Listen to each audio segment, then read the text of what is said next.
नमस्कार। आज का विषय है जैव विविधता बुंदेलखंड के विशेष संदर्भ में। हमारे प्राचीन आर्य प्रकृति के पूजक थे, इसलिए उनकी प्रारंभिक पुस्तक ऋग्वेद में ही ऋषि ने पंच महाभूतों को प्रणाम किया है, जिसमें उसने कहा है पवन तुम्हें प्रणाम, सूर्य तुम्हें प्रणाम, वनस्पतियों तुम्हें प्रणाम। इस तरह से ऋग्वेद में ही प्रकृति की उपासना आई है। बृहदारण्य उपनिषद में आया है कि जो पृथ्वी है वो हमारी माँ है और वृक्ष उसके पोषणकारी स्तन है, जिससे हमें ऊर्जा और ऊष्मा मिलती है। इसलिए हमें प्रकृति से उतना ही लेना है जितना कि हमारी आवश्यकता हो। इसी तरह से श्रीमद् भागवत में भगवान कृष्ण ने कहा है, ये पेड़, ये पौधे, ये पशु, ये पक्षी, ये नदियां, ये पत्थर, ये पहाड़ सब मेरे ही अवयव हैं। जो इनकी रक्षा करता है वो मेरी ही उपासना करता है। इसके साथ विष्णु पुराण में आया है कि जो अपनी अगली पीढ़ियों को खुशहाल देखना चाहते हो वे पेड़ पौधे कदापि न काटें। इसके साथ ही अन्य एक धार्मिक ग्रंथ में आया है कि जो पुण्य करना चाहता हो वह कन्याओं का दान दे, और 10 कन्याओं का लाभ मिलता है जो एक कुआं खुदवाता है, और जो 10 कुआं खुदवाता है उसे एक तालाब खुदवाने का पुण्य मिलता है, और जो 10 तालाब खुदवाएगा और अगर वह एक वृक्ष लगाता है तो ये सारे पुण्य उसको मिल जाएंगे।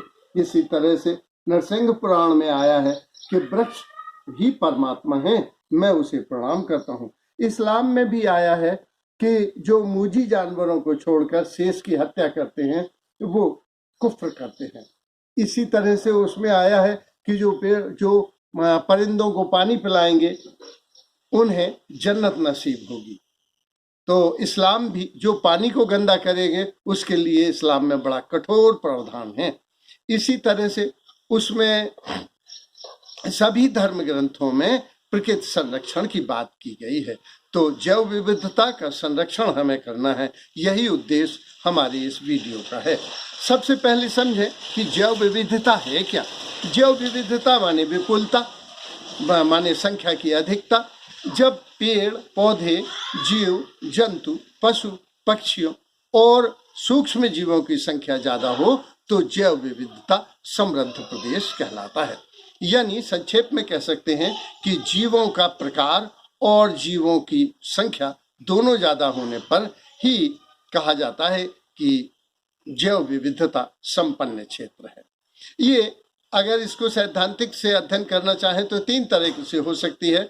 एक आनुवांशिक, जैसे कि संसार के सारे मनुष्य एक ही स्त्री पुरुष से जन्मे हैं, लेकिन मंगोलाइट्स चीनी अलग हो गए हैं, यूरोपियन अलग, मेडिटेरियन अलग हो गए हैं, और ऑस्ट्रेलाइड हम लोग अलग हो गए हैं, और नीग्रो नेग्रीटो सब मनुष्य हैं।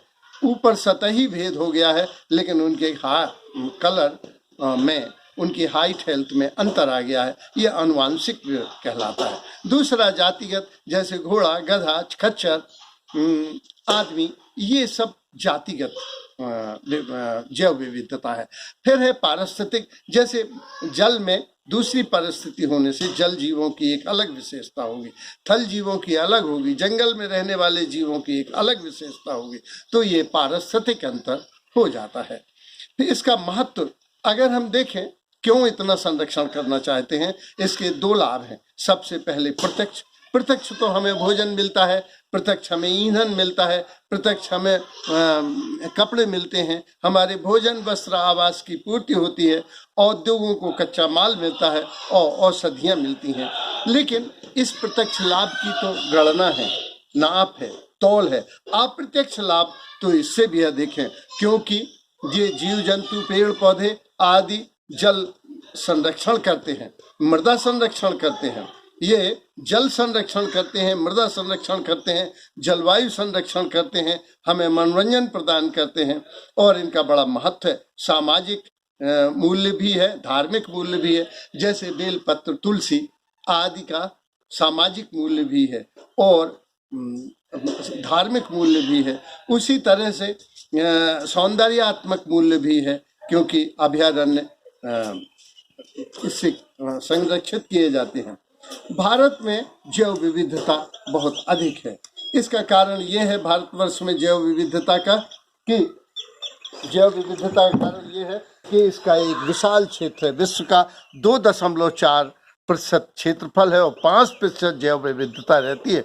उत्तर से दक्षिण तक का 3200 किलोमीटर, पूरब से पश्चिम 2900 किलोमीटर, ये बृहद क्षेत्र होने से यहाँ जीवों की, वनस्पतियों की विविधता बहुत अधिक पाई जाती है। यहाँ थार का मरुस्थल है जहाँ केवल 25 सेंटीमीटर वर्षा होती है, और मेघालय का भसीनराम गांव है जहां 14 से 44 सेंटीमीटर वर्षा होती है। यहाँ तापमान की इतनी अधिक विविधता है कि कहाँ अंडमान निकोबार का तापमान और कहाँ हिमालय का माइनस का टेम्परेचर। इस तरह से मिट्टियों में विविधता है, टेम्परेचर में विविधता है, तो ये विविधता जैव विविधता को समृद्ध करती है। विश्व के 20 हॉट स्पॉटों में से 2 बहुत भारत में हैं, पश्चिमी घाट और हिमालय का पूर्वी घाट। इसके अलावा अन्य भी हैं, उत्तरी पूर्वी भाग, केरल की शांत घाटी, अंडमान निकोबार, लक्षद्वीप, ये हॉट स्पॉट हैं। हॉट स्पॉट से आशय जो बहुत अधिक वो रखते हैं। अब हम देखें कि ये जैव विविधता का नुकसान क्यों हो रहा, तो भारत के संदर्भ में तो इसका नुकसान इसलिए हो रहा कि नगरीकरण बढ़ रही, जनसंख्या बढ़ रही है, औद्योगिकरण बढ़ रहा है, मार्ग विकसित किए जा रहे हैं इससे। लेकिन बुंदेलखंड के विशेष संदर्भ में क्या है कि यहाँ अनाधिकृत शिकार है, चोरी से शिकार किया जाता है, और इसके लिए स्थानीय बाजार भी उपलब्ध है और अंतर्राष्ट्रीय बाजार भी। साथ ही वास स्थल का बड़ी मात्रा में बुंदेलखंड में मात्र 7.6% भाग पर जंगल हैं, जबकि 33% भूभाग पर जंगल होना चाहिए। तो यहाँ अच्छा, लेकिन इनसे भी ज्यादा है। अगर विश्व में देखें तो हांगकांग में 95% जीवों के आवास नष्ट हो गए हैं, बांग्लादेश में 90% हो गए हैं, और भारत में 80 और लंका में 85%। इन देशों में वास स्थल अगर जीवों का घट गया है, तो अगर 50% घट गया है तो 70% वहाँ जीव जंतु नष्ट हो जाते हैं। इसका दुष्परिणाम ये होता है कि विलुप्त जातियां की संख्या बढ़ जाती है।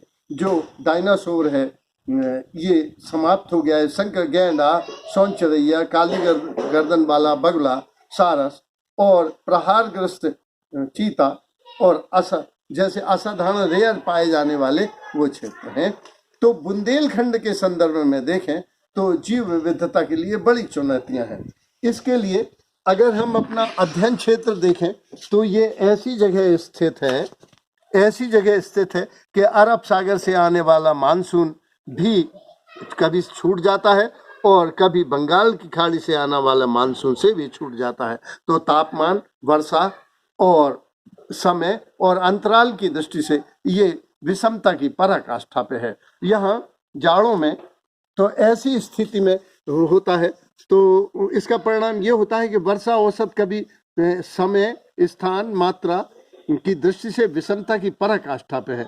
यहाँ की वार्षिक वर्षा 76 सेंटीमीटर है, जबकि भारत की 120 सेंटीमीटर है। यहाँ जाड़ों का तापमान 1 डिग्री सेल्सियस हो जाता है, 1 डिग्री सेल्सियस हो जाता है, और गर्मियों का तापमान 49 डिग्री हो, जो अभी इसी साल हुआ है। अभी 4 दिन पहले इसी टीकमगढ़ का तापमान 1 डिग्री सेल्सियस था, और इसी टीकमगढ़ का टेम्परेचर 48-49 डिग्री हो जाता है। तो बुंदेलखंड में तापमान की विषमता बहुत अधिक है। और जो नदियां हैं वर्षा ऋतु में तो इनमें बड़ा जल आ जाता है। सोन नदी में 800 क्यूसेक जल होता है, जबकि ग्रीष्म ऋतु में 0 के बराबर जल होता है। तो इस तरह से यहाँ बड़ी विषमताएं पाई जाती हैं। यहाँ की मिट्टी 3/4 मिट्टी लाल, पीली, दोमट, रेतीली है, जिससे जल धारण क्षमता बहुत न्यून है। इसलिए ये कहावत है कि यहाँ जुनैया रात में भी चारा सूख जाता है। वनस्पतियाँ बहुत कम हैं। यहाँ के केवल 7.2% भाग पर बिखरे बिखरे जंगल हैं, जिनमें ढाक, सेमल, सलई, सागौन, आम, नीम, जामुन, बबूल, खैर, कत्था, कैरोल, बेर, तेंदुपत्ता और घासें होती हैं। तो और बकरी चारण से इसका बहुत ज्यादा शोषण हो रहा है। जीव संपदा बहुत छोटी है। यहाँ कैन कथा नस्ल का बैल पाया जाता है। यहाँ के 94% लोग खेती के कार्य में लगे हुए हैं, और यहाँ केवल सिंचित जमीन 14.3% ही है। इस तरह से यहाँ जल यहाँ की मुख्य समस्या है। जल जीवंत जगत की आत्मा है और इसके प्रदूषित होते हुए इस सब, तो यहाँ जल जीवंत जगत की आत्मा होने की वजह से जल ही बुंदेलखंड की मुख्य समस्या है। यहाँ तापमान तो पर्याप्त ऊंचा पाया जाता है, लेकिन जल की कमी पाई जाती है और जल के संरक्षण के लिए चंदेलकालीन तालाब बनवाए गए थे। चंदेलकालीन में जो तालाब हुए थे उनकी संरचना जैसे बहुत अच्छी है। ललितपुर का राम सागर, महोबा का कीर्त सागर, मदन सागर, जतारा ताल, दीप सागर आदि चंदेलकालीन पारिस्थितिक तंत्र को संतुलित करने के लिए ये तालाब बनाए गए थे, क्योंकि जल जीवंत जगत की आत्मा है और सारा पारिस्थितिक तंत्र इसके ऊपर आधारित है। और पारिस्थितिक तंत्र में से अभिप्राय जैव और अजैव की प्रक्रिया तभी पूरी होती है जब पानी उपयुक्त हो। तो पानी बुंदेलखंड की मुख्य समस्या है। बुंदेलकालीन समय में 52 किले और गढ़ियां बनवाई गई थी। स्वतंत्रोत्तर भी हमने राजघाट बांध बनाया है, माता टीला बांध बनाया है। इस तरह से हमने इतिहास में तो काम किया है, लेकिन आज जो बुंदेलखंड में वनों की समस्या घट रही है। 33% पर वन होना चाहिए और 7% भाग पर बिखरे हुए जंगल हैं। जो आज करधई बढ़ती चली जा रही है, पलाश बढ़ता चला जा रहा है, अर्धमरुस्थलीय परिस्थितियां होती हैं, इससे जीवों को बहुत नुकसान हो रहा है। यहाँ बुंदेलखंड में गिद्ध पहले पाए जाते थे, आज नहीं पाए जाते हैं। यहाँ पहले ऊद बुलाव पाया जाता था, यहाँ पहले सेही पाई जाती थी, बीर बहुटी पाई जाती थी, ये सब भालू यहाँ मिलता था, यहाँ ऊद बुलाव और जंगली कुत्ता मिलता था। आज केवल नील गाय सुरक्षित बची हैं। तो बुंदेलखंड की स्थिति बहुत ही खराब है, चुनौतीपूर्ण है। इसके लिए उपाय क्या हो सकता है, इस संदर्भ में हम जाने कि यहाँ जो पाई जाती हैं वनस्पतियों में औषधियाँ पाई जाती हैं। ये औषधियाँ जंगली उगती हैं, ना इन्हें खाद देना पड़ता है, ना पानी देना पड़ता है। औषधियों से जैव विविधता का संरक्षण हो सकता है। अब जंगल में उगने वाले जैसे पाखर हैं, पीपल हैं, ये औषधीय पौधे हैं। भतुआ है, बड़ है, बहेड़ा है, बेर है, बेल है, ये है अमलतास है, आंवला है, अज्जाझारा है, आख है, अमरबेल है, गोखरू है, गोरखमुंडी है, गूलर है, गुड़मार है, हर बहेरा आंवला है। यहाँ लजालू अपने आप माने वनस्पति उगती है। यहाँ कंचना, कोली, कनेर, कुचला, कागजंघा, धतूरा दोनों तरह का होता है, पत्थर चटा है, पुनर्नवा है।